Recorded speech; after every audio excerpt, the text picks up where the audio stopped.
दोस्तों, आखिर बिहार के गया में क्या नहीं उगता तुलसी का एक भी पौधा? क्यों ब्राह्मण कभी संतुष्ट नहीं होता? फल्गु नदी सिर्फ नाम की नदी है। क्यों कौआ हमेशा लड़ झगड़ कर ही खा पाता है?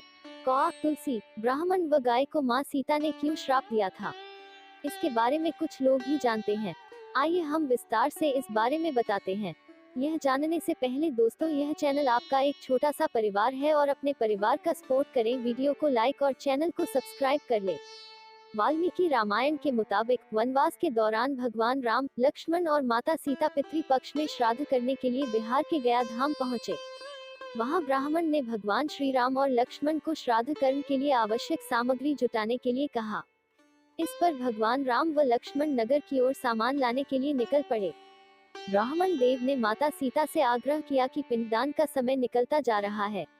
यह सुनकर माता सीता की व्यग्रता भी बढ़ती जा रही थी, क्योंकि श्री राम और लक्ष्मण अभी नहीं लौटे थे। इसी दौरान दशरथ जी की आत्मा ने उन्हें आभास कराया कि पिंडदान का वक्त बीता जा रहा है। यह जानकर माता सीता असमंजस में पड़ गईं। तब माता सीता ने समय के महत्व को समझते हुए यह निर्णय लिया कि वह स्वयं अपने ससुर राजा दशरथ का पिंडदान करेगी। उन्होंने फल्गु नदी के साथ साथ वटवृक्ष, कौआ, तुलसी, ब्राह्मण व गाय को साक्षी मानकर स्वर्गीय राजा दशरथ का पिंडदान विधि विधान के साथ किया। इस क्रिया के उपरांत जैसे ही उन्होंने हाथ जोड़कर प्रार्थना की तो राजा दशरथ ने माता सीता का पिंडदान स्वीकार कर लिया। माता सीता इस बात से प्रफुल्लित हुई कि उनकी पूजा दशरथ जी ने स्वीकार कर ली है।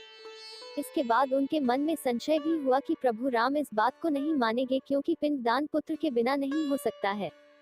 थोड़ी देर बाद भगवान राम और लक्ष्मण सामग्री लेकर आए और पिंडदान के विषय में पूछा। तब माता सीता ने कहा कि समय निकल जाने के कारण उन्होंने स्वयं पिंडदान कर दिया। प्रभु राम को इस बात का विश्वास नहीं हो रहा था कि बिना पुत्र और बिना सामग्री के पिंडदान कैसे संपन्न और स्वीकार हो सकता है।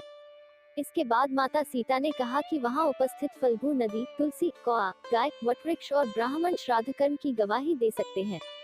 भगवान राम ने जब इन सब से पिंडदान किए जाने की बात सच है या नहीं पूछा, तब फल्गु नदी, गाय, कौआ, तुलसी और ब्राह्मण पांचों ने प्रभु राम का क्रोध देखकर झूठ बोल दिया कि माता सीता ने कोई पिंडदान नहीं किया है।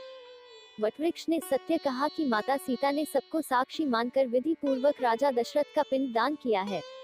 पांचों साक्षी के झूठ बोलने पर माता सीता ने क्रोधित होकर उन्हें आजीवन श्राप दे दिया।